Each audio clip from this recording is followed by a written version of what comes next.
Transformers Buzzworthy Origin Bumblebee video review. Hello everyone, what's going on today? I have another video review. Hope you're all doing well. Today's video is going to be kind of a cool one, as courtesy of the Buzzworthy Bumblebee line from Target, because you know, Target gets all the cool stuff, I guess. We are going to be looking at Origin's Bumblebee. Now, this guy is cool straight off the bat because, as you can see, he's that original Episode 1 Cybertron design, which is just so much cool, so much well. But this guy looks perfect. Robot mode, it's a bit extra parts to him, but for that vehicle mode, yeah, it's kind of worth it. First glances in the box, I think he looks fantastic. Now, I don't know if this is just a problem with my copy, but there's no plastic here. Now, I don't know if that's a thing that's going to be with all of them. And if that is what's going on with this box, that's a little worrying because, well, snip, snip, gone for good, forever. But who knows, that could just be a packaging error that I have. What's up? It's me from editing. So, yeah, that's not a packaging error. That's how it comes. Yikes. But yes, I'm really excited to get this guy open, and we are going to see what he is like. Out of the box, Origin Bumblebee comes packaged in robot mode, so let's talk about that first. Overall, I think that Origin Bumblebee's robot mode is meh. It's alright. I don't really think it's great since he has all of these extra panels going down the side of his legs. And while he does have a backpack that isn't too big, it definitely breaks up the silhouette from the front. It looks about as good as you could honestly expect, given what it has to turn into, and the impossible transformation that has to be, well, made for what we mainly got this figure for. I mean, seriously, trying to get the clean, blocky, yet somewhat bubbly aesthetic of Bumblebee to turn into this nice, thin, curvy spaceship mode. It's gonna always be a bit of a challenge, and especially considering that this is Hasbro's first attempt at it. But anyways, let's just talk about the better stuff of this robot mode. The head sculpt is fantastic. The silver paint really looks great, as well as the blue eyes. They just pop and look gorgeous. However, I don't know if I've just been getting used to Netflix Bumblebee, but Origin Bumblebee's head seems just a little too wide. Moving down to the chest, it is indeed a faux chest, but it kinda has to be considering the impossible transformation of this guy. I mean, seriously, this is definitely the roof of a VW Beetle. He does not turn into that. But that's more so because of the fact that the show in the 80s had to use the same robot mode designs as they did on Earth and on Cybertron. Because, you know, you gotta save that money. Now, the arms look almost identical to that of the Earthrise mold. However, they are slightly different because, well, they have to do different things. And if we move down to the feet, they too are accurate to the original Scream model. Because like I said earlier, although this is a Cybertron mode, he still has VW feet. Now, even though Bumblebee has all these really good aspects in robot mode, the side panels on the bottom are just really annoying me. I could live with the backpack, but just this extra clunkiness. He's got an extra inch coming out of him. It's just not pleasant to look at. But I mean, let's be honest, we didn't buy him for the robot mode. That's what this guy was for. Also, he has some pretty big clonkers right there. For posability, the head rotates, the arms go out and rotate, there's an elbow bend, no wrist articulation, meaning he can't hit the like button, which you should totally do because any amount of support is really highly appreciated on this channel. It'll really help my channel grow and help get my opinion out there, so please do it. Do it because he can't. Do it for Origin Bumblebee. There is a waist swivel, legs can go forward and out, knee bend, ankle pivot, and the ankle can go forward. Anyways, accessory-wise, this guy kind of comes fully loaded. First, he comes with this little blaster. Nothing too much to say about it. It's got some detail to it, but other than that, it's just a gun for Bumblebee to hold. Moving on to the jetpack, it can be plugged into this port right here on the back, and it looks pretty cool for what it is. And it's also blast effect compatible. Ooh. However, I don't know what this is in reference to. Did Bumblebee use a jetpack in one of the G1 episodes and I'm just blanking? Because I did watch them when I was younger. I did. But I don't remember him using a jetpack. I remember Sideswipe using a jetpack, and that's probably what I'm gonna save this for. But did Bumblebee? Someone let me know. I'm sure someone will, but I don't remember, so. Finally, Bumblebee comes with Where's the other one? Where'd the other one go? Where are you, Energon Rock? There you are. Fell in my seat. Got it. Now these I do know is what Bumblebee and Wheeljack were after in the first episode. It's only like it's the opening scene or anything. Now these things are kind of cool because Bumblebee can hold them in his arm. Yes, his arm. He can't hold it in his hand, however, because that portion right there, bigger than 3 millimeters. So sorry, no one's gonna be able to hold this.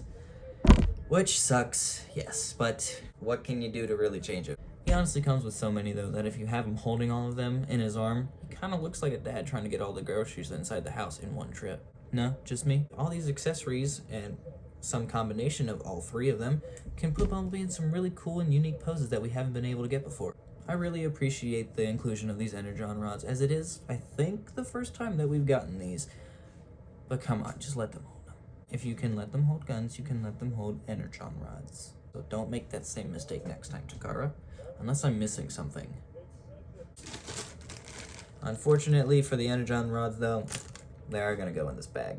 But hey, it's all in reference to that amazing first episode, which, yeah, it's really good. If you haven't watched G1, you should probably go watch it. For size comparison, here he is next to Optimus, Blue Streak, Sunstreaker, Jazz, and his good friend, Wheeljack. Now moving on to the transformation of this guy, it is deceivingly simple. And what you first want to do is you want to move the arms up right here, and you want to just rotate the wrists and the hands inside there. Then you want to just take this backpack here, swing it up, fold it out, and fold this piece out. Make sure to get this piece covering that one, and just keep it up like that. Then you just want to grab the chest right here and just pull it out and bring it up. And you want to just fold it around like that and just sit it there for now. Then you want to grab the feet here, swing them out on these rocker joints. Then we'll move on to the side of the legs where you fold this out, and then you fold that out. Do the same thing on the other side. Then you want to take these pieces on the side of the leg and just fold them up.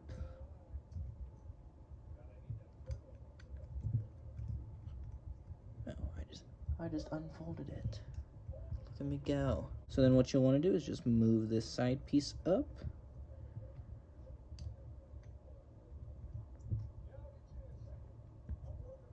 Then you just want to move this foot piece here and just tap it in to those side pieces.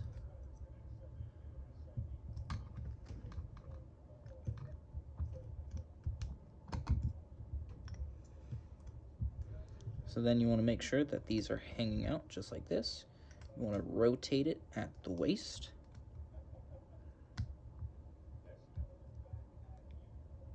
Then you just grab the arms and you just fold it in right here. Make sure it's all tabbed together. All right, so what you want to do is you want to just swing the leg right here.